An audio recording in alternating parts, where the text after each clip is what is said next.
Hello বন্ধুরা, আসসালামু আলাইকুম। তো আশা করি সবাই ভালো আছেন। তো আজকে যে বিষয়টা নিয়ে আলোচনা করব সেটা হচ্ছে সৌদি আরবে বর্তমানে নতুন আরেকটি নিয়ম চালু করছে।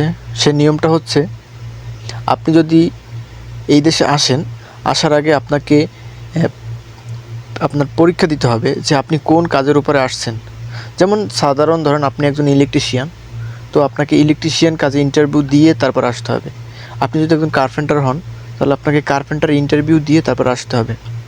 আপনি যদি একজন এসি টেকনিশিয়ান হন, তাহলে আপনাকে এসি টেকনিশিয়ানের উপর দিয়ে আসতে হবে। তো এরকমের 3টা ক্যাটাগরিতে বর্তমানে সৌদি আরবের নিয়ম ভাগ করছে। তো আর এই নিয়মের কারণে অনেক সাধারণ প্রবাসী যারা মনে করেন কাজ জানতো না, এই দেশে আসতো, আইসা কাজ শিখা তারপরে কাজ করতো, তাদের জন্য একটু সমস্যা হবে। কিন্তু যারা অভিজ্ঞ আছে, এক্সপার্ট, তাদের জন্য সুবিধা। যেমন 3 ক্যাটাগরিতে, প্রথম ক্যাটাগরিতে রয়েছে ডাক্তার, ইঞ্জিনিয়ার, তারপরে শিক্ষক, তারপরে বিভিন্ন বড় বড় কোম্পানির এসিও, সিএম, জিএম এইসব পদে যারা আসতে চায় তাদের জন্য রয়েছে প্রথম ক্যাটাগরি। এবং দ্বিতীয় ক্যাটাগরিতে আসতে পারবে যারা ইলেকট্রিশিয়ান, এসি টেকনিশিয়ান, এরকম এই জাতীয় টেকনিশিয়ান লেভেলে যারা আছে তারা আসতে পারবে।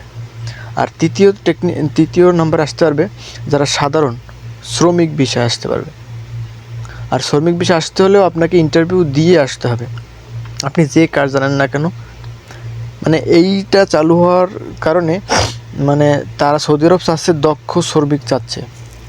যেমন সৌদি আরবে যদি যে কোনো একটা কাজের যদি একটা নিয়োগ দেওয়া হয়, সেখানে সর্বপ্রথম সাপোজ বলি যে আমি একজন এসি টেকনিশিয়ান, যদি আমি এসি টেকনিশিয়ানে যদি কাজ জানি, তাহলে প্রথমে কী করতে হবে, আমার সেই লেভেলের ধারণা, সেই লেভেলের একটা এসি লাগানো বা যারা ইলেকট্রিশিয়ান তাদেরকে ড্রয়িং জানতে হবে, কিভাবে কোন পার্টসের কী নাম এগুলো জানতে হবে, তারপরে একজন টেকনিশিয়ান কাজ করবে।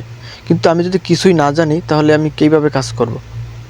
তো এর জন্য বর্তমানে এই নিয়মটা চালু করছে যাতে দক্ষ শ্রমিক সৌদি আরব পায়।